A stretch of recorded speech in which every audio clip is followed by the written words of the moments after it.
บายดีค่ะพระเจ้าเองมีชื่อว่านางน้อยสอนดาวันสาขาครูฟิสิกส์ศาสตร์ปีหนึ่งมื้อนี้ข้าพระเจ้าจะพามาประดิษฐ์ดอกไม้จากไอเดียของข้าพระเจ้าเองเนาะซึ่งประดิษฐ์จากเจลทิชชู่ที่เฮาใช้ในชีวิตประจำวันซึ่งอุปกรณ์ก็จะมีเจลทิชชู่เนาะแล้วก็ลวดเกียร์ที่เฮาเฮ็ดไว้เป็นก้านแล้วกาวแล้วก็มีดตัดเนาะซึ่งขั้นตอนการทดลองเฮามาเริ่มกันเลยเนาะเฮาก็จะเอาเกียร์นี่มาใส่เรียงใส่กันแบบนี้ให้มันเพียงกันจาก3-4แผ่นก็ได้เนาะแล้วแต่เฮาอยากให้มันน้อยมันใหญ่ส่ำใด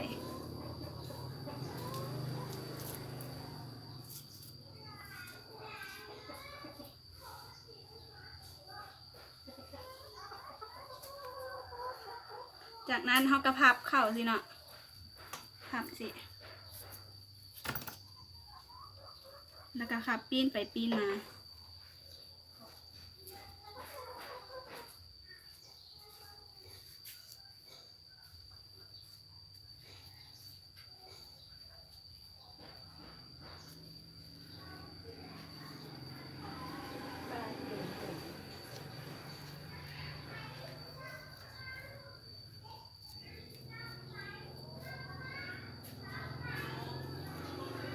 มันก็สิเป็นลักษณะแบบเป็นคลื่นสิเนาะ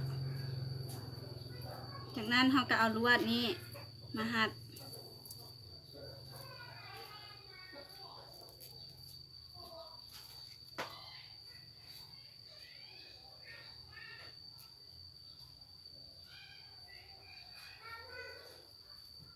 หัดให้เป็นแบบนี้เนาะเป็นลักษณะนี้เราก็แผ่ออกสิเนาะแล้วเราค่อยเอาขึ้นเทือละอันเนาะหรือว่าเราจะเอาขึ้นดึงขึ้นเทือละอันเนาะ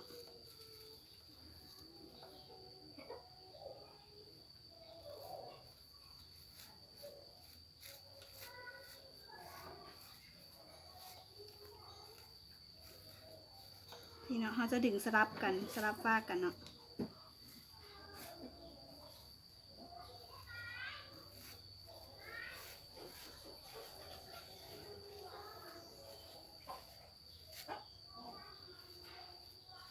เราก็พับขึ้นเรื่อยๆเนาะ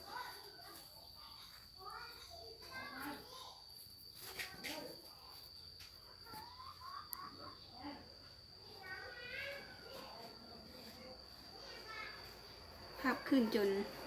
กว่ามันสีสุดสีเบิร์ดเกียร์นี่เนาะ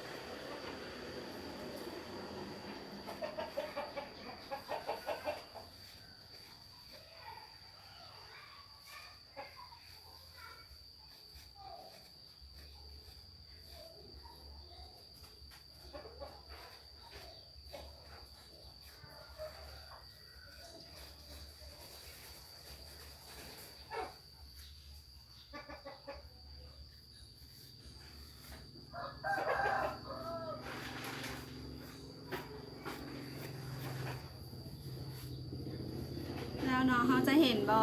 เนาะสำเร็จแล้วกับดอกไม้ที่เขาผลิตขึ้นมาเองแล้วเขาก็จะใส่นี่ใส่ก้านนี่เนาะ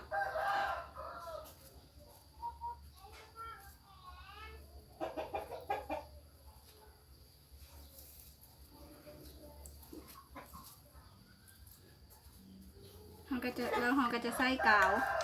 ทาใส่นี่เนาะ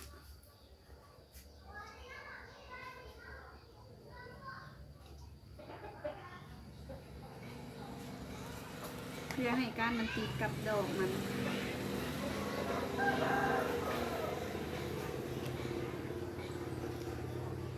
แล้วเราจะเอาใบมันติดใส่นี่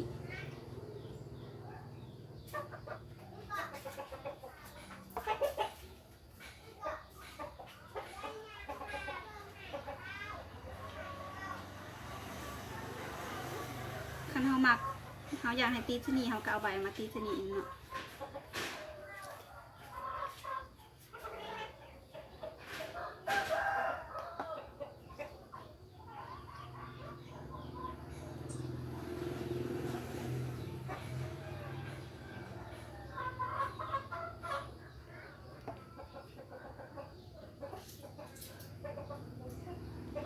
เร็จแล้วเนาะถ้าเฮาบ่อยากให้อันนี้เฮาก็เอาจะมีตัดนี่สิตัดทั้งๆนี้ออกก็ได้เนาะเพื่อให้มันเพียงกัน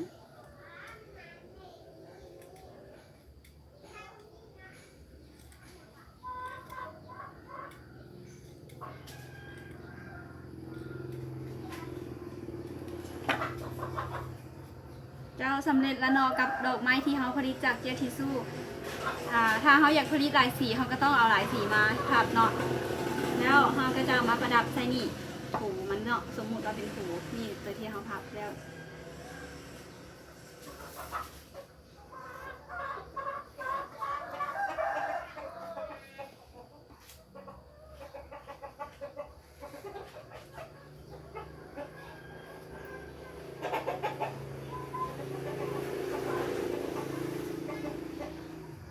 นี่แล้วเป็นจังไดเราสามารถเอามาประดิษฐ์ขอโทษนะเราสามารถเอามาประดับ